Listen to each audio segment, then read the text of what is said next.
fight fans, welcome back. Combat Insiders Weekly once again. We took a little break. We're back. Nick Porteller, Wayne Carl, Josh Furs. We're going to be talking about UFC Shanghai this weekend, UFC Adelaide in Australia, some of the interviews and stuff that we've done, and some of the stuff that we've been up to over the last few weeks since we haven't really had a chance to caught up. Just been crazy busy. Guys, I guess let's start off with UFC Shanghai.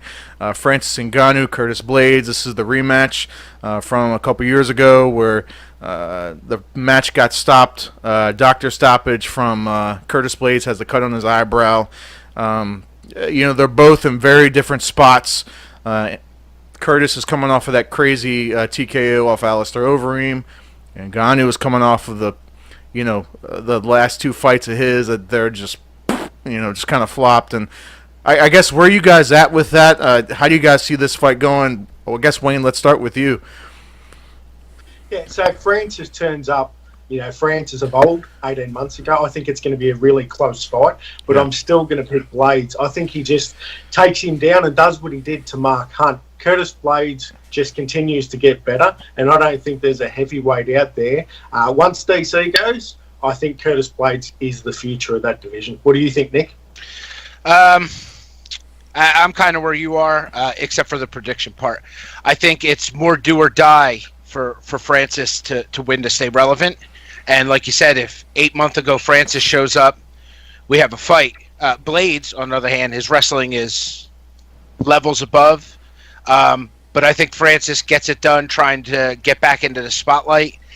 I'm going to go with a TKO KO round 3 for Francis.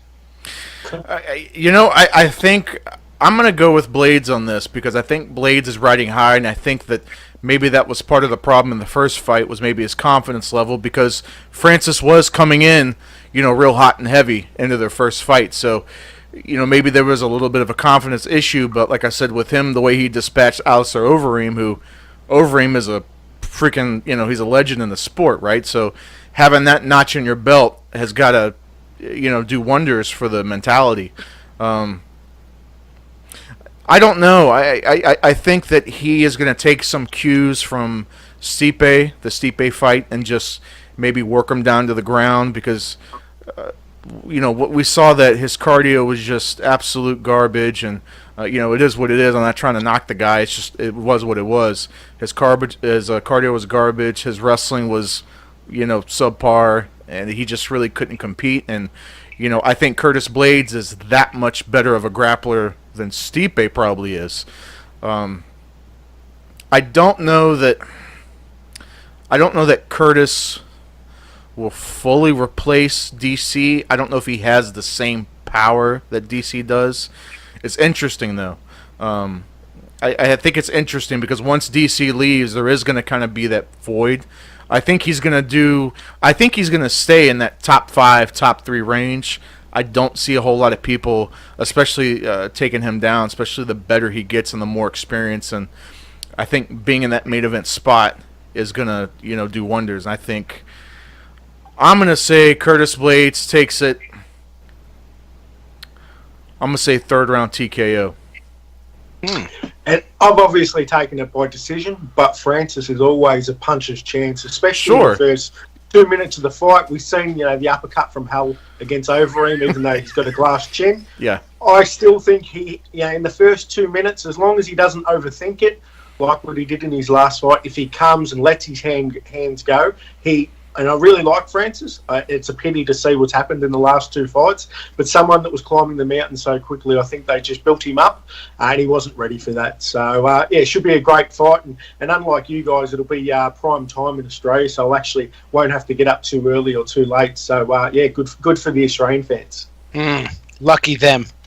Do you guys think that played a huge part with Francis Ngannou, his rise to the top, and maybe he was pushed too hard, and I think his coaches even talked about it, that he just got, I don't know, maybe arrogant is the right word for it. He just really got, a saying here in the States is too big for his britches. I don't know if you've ever heard that phrase, but, he just got real full of himself, right? And maybe he kind of went in and he wasn't ready for that level of a game. I think Ngannou, if he can figure out that cardio game, if he can figure out that some takedown defense. I still think Ngannou is a fucking monster. I mean, I think he's still a monster. If he can work on those aspects, I don't know, man. He might be. He might not be able to stop him. Time. He's been beaten by two good guys, so it's not like he's been beaten by two cans. So Right. Right. Lewis and Stipe are top 5 guys. And obviously one was the champion. So Right. I think there's always that chance that we're underestimating him, and he just had a bad night, which I think everybody's had in the sport. Mm-hmm. But since we're talking about Stipe, is this Stipe Kane fight going down? Because I keep reading about it. I hope so. I don't know if it's rumored or I can't really confirm it, but I'm still on board with. I think Stipe should have got a rematch. I get it. Yeah. You got knocked out in the first round, but when you're the champion, the longest defending champion, on top of it, I think he deserves the courtesy of a rematch. If the same thing happens, then it is what it is. Stipe doesn't talk enough trash to get the immediate rematch, which is sad that that's what our sport has become. Your mouth can get you into a rematch. And you know what? He can look back and work his way up. And again, I think he'll challenge Curtis Blades and Tai Tuivasa and all these guys coming through. I know everyone looks at the heavyweight division that it's thin, but that can change. There's a lot of talent outside the UFC that will be coming in. I just don't even think it's thin. I think it's just newer guys. You think it almost hurts Stipe because, like you said, Wayne, it unfortunately it is what it is right now. Is that your mouth, the trash talk will get you into better fights, even if the ranking doesn't necessarily agree with it, right? It can do wonders for your career if you're good at it. And the fact that he just doesn't really do it. He's just kind of that old school man's man kind of guy, right? And he doesn't trash talk. He doesn't feel like he has to, and it's respectable. It's a respectable trait that he has. But I don't know, man. I think maybe he's in a weird spot because we've seen that it doesn't look like he necessarily has the best relationship with Dana and UFC, right? Plus, he's not really. I wouldn't really call Stipe a ticket seller. He's a name. Don't get me wrong. He's a great fighter. I'm not knocking his abilities, but I don't know that Stipe puts butts in the seats. And unfortunately, that's what we've become, with the UFC. And because he doesn't do the trash talk, and because he's not really saying a whole lot, except for there's a couple tweets here and there where he's calling out DC and talking about the rematch. But it's strange. I think he's in a weird spot, because he never really did the call out, and he has that weird relationship with the UFC brass. I just don't know what they're going to do with him. I think him and Kane, is an awesome fight. I think it's great for both of them. I don't know if it's going to happen, because Kane is I feel like he's always, as soon as he's getting ready to, hey, I'm coming back, boom, he gets injured again, and he's just real injury prone. So maybe they could fight in WWE. I heard about that too. Yeah, I heard that too. That's a real possibility, and I think that's. I won't watch it. No. Although, really, if Kane won, that doesn't advance much because Kane and DC will never fight. No, but by the time that happens, let's just say, for giggles, let's say that Kane and Stipe is on the same card as Brock and DC, which is a possibility because let's just say Brock falls out, Stipe can always slide right in, and they can always find somebody to fight Kane. Let's say that happens, boom, that's DC's last fight. It doesn't matter anyway. Right. It doesn't matter who wins. So what I don't get, right? I know they're teammates, they're mates, and all that sort of thing. But I'd consider Nick Portella a mate of mine. I'd fight him for free. So I don't know what their problem is.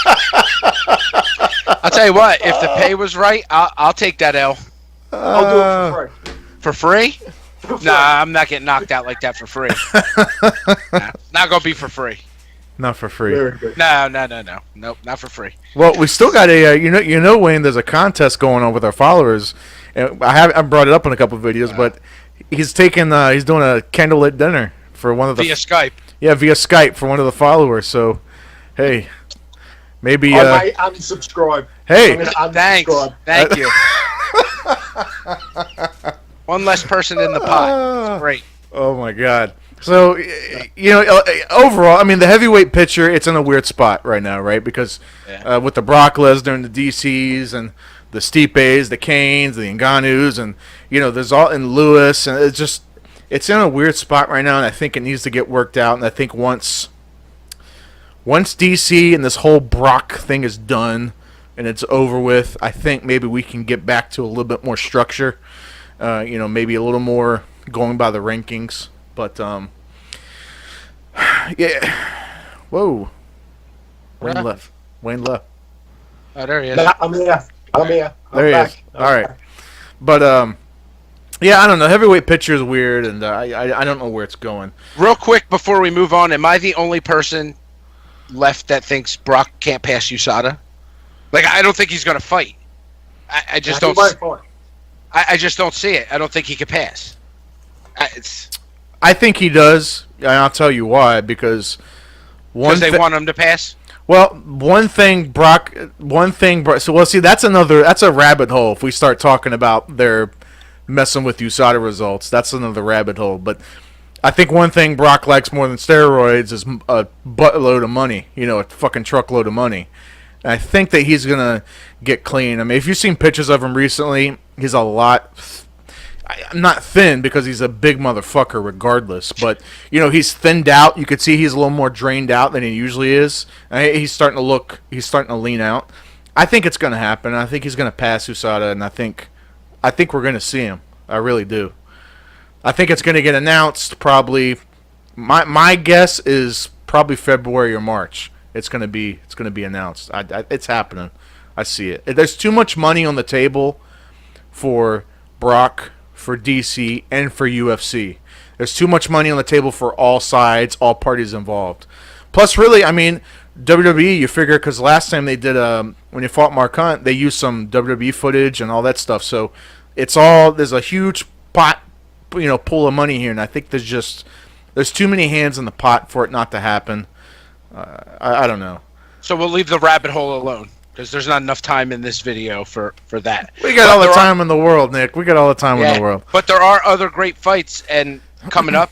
Yeah. UFC Adelaide. There you go. Australia. Heavyweights. Yeah. JDS versus Tai Tuivasa. It's going to be tough for Tai, but I believe that if he touches that chin of JDS, I believe that he can knock him out in two. What do you guys reckon? I think that the JDS, if it was the JDS of old, and when I say that, I say probably, mid-2000s, maybe it's a different story. I don't know, man. He just hasn't, ever since those Cain Velasquez fights, when he lost the belt, and then he lost him when he lost to him twice back-to-back, he just hasn't quite seemed like the same JDS. It's like he's lost that... I don't know. It's like he's lost a step somewhere. Maybe it is a confidence breaker. When he lost to him like that, because Cain just destroyed him. But I think Tuivasa. I think he's gonna take it, man. He looks too good. He looks unstoppable right now. And I think I'm gonna give it to him. What do you think, Nick? Same. You guys are pretty on to what I was thinking anyway. I think inside of 3. I think he closes him out, TKO. Yeah, I think so too. I just don't see it happening any other way. Maybe that's, I don't know, over speculating or whatever. That's just what it is. So that UFC Adelaide card is the best card I've seen in Australia. You've got Mark Hunt in there, you've got Pedro in there, you've got Matthews. But what I'm most excited about is Simon Mokhtarian's debut. And it got announced today that Alex Gorgis is going to fight in Adelaide. I'm so glad I'm flying in next weekend to watch my favourite local fighter fight in the UFC. Mate, awesome. I was that happy when I seen it this morning. Inboxed him straight away. Man, tell me this is real. He gave me a thumbs up and said, go for it. It's real. Absolutely awesome. Pumped. Obviously, Ash is actually off the card, which is disappointing. I would have loved to have seen, 3 of the ATT boys, but having Suman and Alex there is just going to be absolutely fantastic. And every fight on that card looks that it could be fight of the night. So I'm so pumped for next weekend. It's the best card, I think, even better than 193. I know there was a hype about Rousey and all that sort of stuff, that was a little bit of a fizzer. But I believe that this card, could be card of the year. You know what I'm psyched about? We had Alex on the show recently before he got signed to the UFC. Pretty psyched. Check out our YouTube. Go down to the channel, click on the channel button to find that video. And these two guys were talking to him, and it was a good interview. So check that out after you watch this one, of course. Give it a thumbs up. Give us a subscribe, Also did a Q&A with him as well. Also did a Q&A early, 2 fights ago. So I've followed this guy's progression. Really, really one of the nice guys of the UFC now. But again, he talks the talk but walks the walk, and introducing to Nick, and Nick loves the Diaz brothers, so he'll bring in the Sydney slap, hopefully, at UFC Adelaide. Yeah, I've seen it. And hopefully he calls it as well, so pumped for that. Yeah. Now, one other fight I wanted to talk about.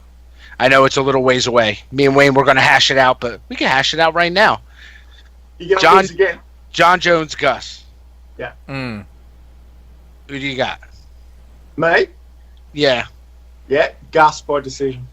No way. I don't see Jones comes back like he did against OSP. Slow and past it. He hasn't fought. I know he's fought more recently than Gus. Understand that. But I think Gus takes it. And what happens if Jones loses? Then that DC Jones becomes irrelevant. I wouldn't say irrelevant, just not as exciting as if he won. Right. I think Jones comes back to make a statement and closes him out inside of 2. You know you're 5-0. You're 5-0, so that's going to be 6-0 now. Listen, he's been working on his jiu-jitsu. He's lighter and faster. His training videos, I'm telling you, it's going to be. He's the GOAT. You don't have to like what he does outside the octagon, but inside he's the GOAT. Did you just say he's the GOAT? I did. GSP, brother. Come on. No. Come on. Yes. GSP. Josh, who's the GOAT? Throw Fedor in there so we could just make this all over the place. If you say Fedor, I'm walking out. No. You know what? Honestly, I don't know if I can name one, but I would lean more towards GSP than John Jones. I'm not saying. Now, don't get me wrong. I think John Jones is always going to be. If you take out, don't get me wrong. Like, take out all this other crap that he got, caught up in. Put all that shit aside. I think he's always going to be. He's going to be one of the best fighters ever. And I think maybe even. I can't say right now because we haven't seen him fight in so long. But when he was, all those title defenses, when he was doing those fights back to back, he was the best in that time period. When he was defending his belts, I think he was the best. I don't know if greatest of all time. Like, I can't call him the greatest of all time because right now he's not. In this very moment, he's not the greatest of all time. Can he still come back and do that? Absolutely. I think that he has that ability to. I think him and Gus. I think Gus is a great test for him. I think you're right, Nick, in the sense that I think he's going to come back with, he's got a lot to prove.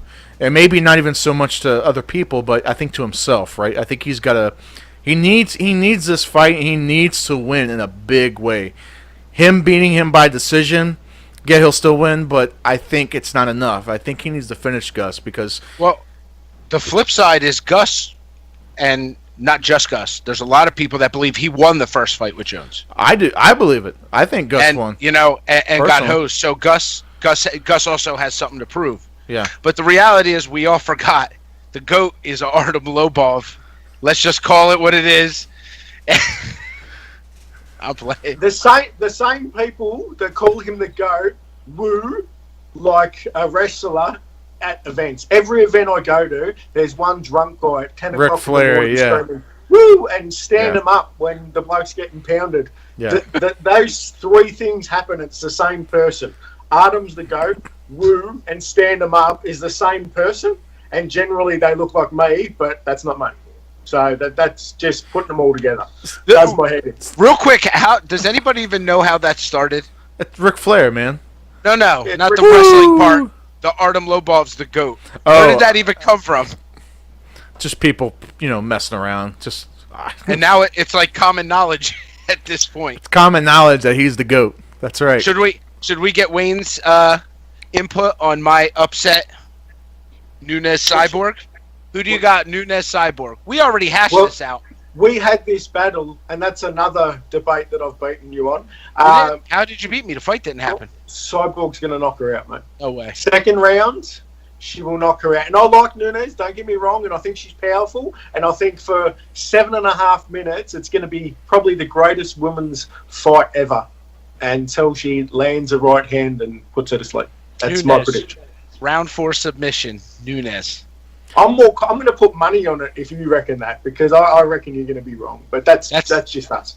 That's my take. Before we take over the podcast, we'll throw over to Josh, because me and you are just going to debate it all the time. Yeah. All right, Josh. I know who Josh likes, but let's hear it. I've got Cyborg by unanimous decision. I don't think that. I explained this to Nick a couple times. I think we've actually talked about this, but I think Nunes is probably the stronger fighter by a mile. I think Cyborg is the better athlete by a mile, like overall athlete. I think Nunes is used to being in control and she's used to pressing the pace. I think Cyborg is going to press a better pace than Nunes. I think it's going to throw off her game. I think the only thing, and here's the thing, but we haven't really seen it, so we don't know. The it factor in this fight, I think Nick is kind of onto something, but I think the it factor will be the ground game. Because we've seen Nunes' ground game a little bit. We really haven't seen Cyborg's ground game that much in a fight, other than training videos and stuff like that. We really don't know, so it'll be interesting because if it goes to the ground, it might change the favorite over to Nunes. I think if it stays on the feet, I think Cyborg wins all day, every day. I believe that wholeheartedly. I'm going to ask you my go-to question. I don't know if you've seen it, but if you had a choice, of course you have. If you had to fight or marry Chris Cyborg, what would you do? O'Malley or Chris Cyborg? No, fight. Fight or marry? Marry her. I'm marrying her. You don't want that? You don't want that problem? She beats you up anyway.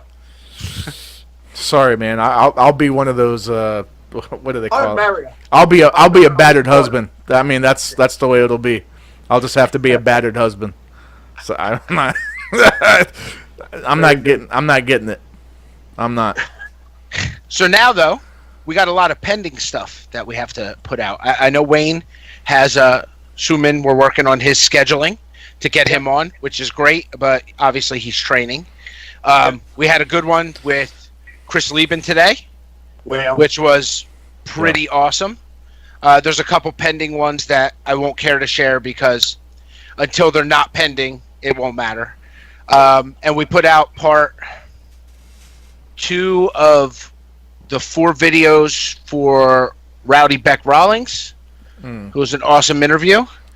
What else do we have, Josh? What else is going on? XFC, the promoter and owner of XFC in Melbourne, one of Australia's largest promotions, wants to come on. So myself and Nick will interview him and go behind the scenes, not just about the fighter. So going behind the scenes, and I've got some questions for him. So that should be a good interview. Yeah, that's going to be a good one. And we have a laundry list that's building, scheduling, and everything else. Josh is constantly in the lab. Every day I get a video. Hey, man, I just changed this. Check it out. What do you think about this? Yeah.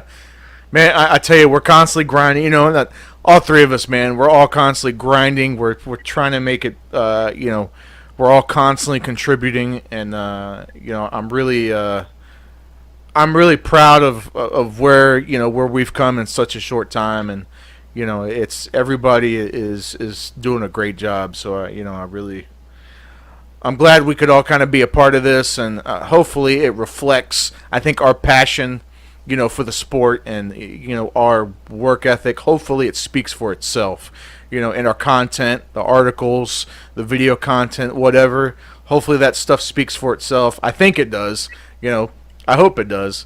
But I guess that brings me to another point, right? So I don't know if you wanted to touch on this, but, let's talk about let's talk about media bias, and let's talk about people that get a little upset over things we say and do, and because we interview certain people or don't interview certain people, stuff like that. What do we have to say to people that have a problem with what we're doing? For me now, personally, outside of when we're doing this, I have fighters that I cheer for over other fighters. We all do. You do. You do. Sure. But when we get on here, case in point, when Poirier and Diaz were fighting, it's not a shocker that I'm a Nate Diaz fan. But also in the same breath, I said that fight could go either way. Yeah. It would not surprise me either way. Yeah. You know what I mean? And that's, you got to kind of take the who you like out of it. Yeah. Anybody that I know that I interview, if they have an opponent, their opponent is more than welcome to come on. Yeah. I won't interview one and say, no, you can't come on because we're trying to do this, that, and the other thing. Yeah. So I do want that out there. If we interview someone that you're fighting and you have something to say, or whatever, if you have an opinion, you're more than welcome on to give the opinion. We absolutely, none of this is scripted. We always are courteous and ask if there's something that fighters don't want to speak about. If it's personal, speak for yourself, Nick. Speak for it. No, I'm just kidding. I'm just kidding. But yeah, I mean, you're the only one that does it ad hoc, mate. We're prepared. I got a cell phone, but there's nothing on it. But yeah, so that's something that I think we should clear. Obviously, the goal is to go after. I mean, we have amateurs on here. We have professionals. We have people with winning records. We have people with losing records. It doesn't matter. The one thing I know that we do as a whole well is you could be 1-5, but you climb in there, you go through training camps, and you get in there and throw down. So anybody that does that in a squared circle, a cage, a ring, a mat, automatically you're in my respect because you do it. You're 100%. there and you're willing to do it. As for the other stuff, like I said, I mean, the goal is to go after interviews. You go after, obviously, interviews that you feel will be interesting, and people have a lot to say. Yeah. And unfortunately, sometimes things get said. It doesn't even have to be on our end. That, some of the stuff I see how could rattle somebody's cage or whatever. But those people are welcome on. You know how to reach us. If you see something that you don't agree with, let us know. Maybe something did happen and we missed it. I don't know. Nothing we put out is... You don't need to get into a Twitter war with Nick on Twitter over it. Just jump in. Yeah, you're willing to hop on. I mean, I have my opinion, but I try to keep the opinion bias. But it's kind of like a prediction, like we just talked about. We all have a different look on Cyborg Nunes. Yeah. I'm not saying that I picked Nunes because I like her personally better. That's just my prediction. That's just what I think. Yeah. So yeah, just to clear that up, anybody, it's never personal. We bring on guests to engage our audience, not to engage us. We really don't count in this process, other than we ask the questions and hit record. It's all about the fighter, and that's what it is, and advancing the sport, whatever the sport may be. I know we've had an influx of the bare knuckle stuff, but it's great, and we even got, well, it'll be in the interview, but the whole World Bare Knuckle Fighting Federation, there was a lot going on with them, and people jumped the gun right away and started bashing the organization and saying they're no good. And then Bas Rutten comes out with this big statement with all the facts, and we actually had Chris Lieben kind of touched on his end of what happened there, and it was just a wild story, and it's a shame that these things happen, because while they, in my mind, are completely innocent of what happened, it's going to take them a show or two to build back past that. Yeah. As to the other promotion, World Bare Knuckle Fighting Championship, man, I think they just, from the get-go, everything went perfect. It is what it is. Dave Feldman over there, I mean, he's been around the sport probably longer than any one of us. So he did it well. They got Antonio Tarver commentating. I'm trying to get him on. But back to the original question. I guess you guys probably feel the same. But any of the stuff that we do on here, it's not personal. It's never personal. If we're friends outside of the media, no matter what happens here, we're still friends. It's not, Yeah. Also, want to throw out 2.5 weeks. I'll be covering the inaugural Power Play Cage Series in Melbourne. So Hex is in Melbourne at the moment, and they're the biggest professional organisation in Melbourne. And Power Play Cage, which have had around 40 Muay Thai events, really professional, fantastic cards. So look out for that. I'll be covering that. So really excited for that as well. I'm excited too. You have an article out about one of the awesome, fighters already. You guys can go to the site and check that out. Yep, and I'll also do some interviews, cage side, hopefully, get a few of the guys on as well. There it is. That's awesome, man. I'm so happy for the explosion in Australian MMA, man. I'm glad that you're the guy to cover it down there. So it's so many good things, and I think with the bare knuckle, it kind of exploding, kind of out of nowhere, and then the stuff in Australia and just. One championship. I heard that they're starting to do shows in the States next year. I'm excited for that. Just to have that alternative, to UFC. And I think that it can only help the world of MMA as a whole. It can only help because competition, competition breeds, I think, a better product. So I'm excited for that. And I think that it's going to be, I think 2019 is going to be a good year for MMA. I really do. I think it's going to be a great Combat year. Insiders. Next year is going to be our year. So I believe it. We've just sir. just started, so look out. Yes, sir. I'm thinking so. Yes, sir. I believe that wholeheartedly, man. Real quick, too, before we forget, if you're watching this now, go check out the Beck Rollins video. Like the video because we have a contest going on. If you subscribe to our YouTube and like the Beck Rollins video, you will be entered to win some personalized merchandise from her. It will be, autograph stuff, whatever stuff from, it will be memorabilia from Beck Rollins. So please get on that. I wish I could just take it all, but unfortunately we can't, but it's going to be awesome. She's, we're really grateful for her doing that. She didn't have to do that. And, we're grateful to Beck Rollins. And, a lot of the fighters that come on here, they're just so, they're really down to earth. I think that most people we talk to are real down to earth and just really just want to,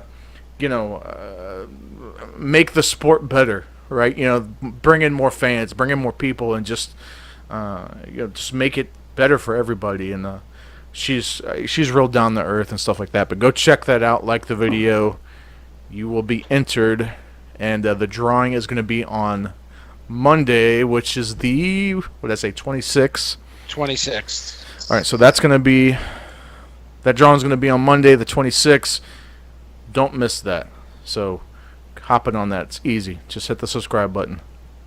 Boom. Hold on, guys. All right, guys, so that's all we got. We're going to wrap it up real quick. Please check out, follow these guys, Wayne Carl, Nick Portella. Follow us. We got combatinsidersmedia.com. Follow us, like us, all that good stuff. Check out our buddies over at Jab Apparel, too. Let's not forget them, jabapparel.com. It's real comfortable clothing. Whether you're a fighter or not, it doesn't matter. The stuff looks awesome. It looks amazing. It feels great. It's a good price, too. So check out our buddies over at Jab Apparel. You tell them Combat Insiders sent you, and they'll take care of you. That's all we got for Combat Weekly. We're out.